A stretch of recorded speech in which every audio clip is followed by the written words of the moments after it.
ഇന്ന് നമ്മുടെ സോഷ്യൽ മീഡിയയിൽ ഏറ്റവും തരംഗമായിരിക്കുന്ന ഒരു ന്യൂസും അതുപോലെ തന്നെ കയ്യടി വാങ്ങിക്കൊണ്ടിരിക്കുന്ന ഒരാളാണ് കണ്ണൂരിലെ മനോജ് കുമാർ എന്ന ഓട്ടോക്കാരൻ.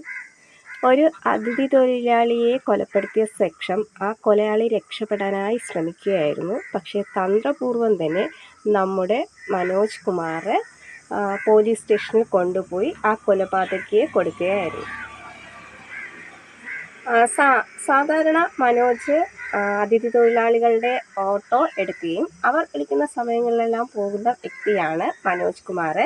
അപ്പോഴേക്കും അന്നും അയാൾ ഓട്ടോയിൽ ഓട്ടം പറഞ്ഞിരുന്നു. അപ്പോഴേക്കും ശരി എന്ന് പറഞ്ഞു. തുടർന്ന് ഇയാളുടെ ഓട്ടോയിൽ കൊലപാതകി പോകുന്നത് മനോജിൻ്റെ സുഹൃത്ത് കാണുകയും ഫോൺ ചെയ്ത് പറഞ്ഞു, ഇങ്ങനെയൊരു കൊല ചെയ്ത ആളാണ് നിങ്ങളുടെ ഓട്ടോയിൽ ഉള്ളതെന്ന് പറഞ്ഞു.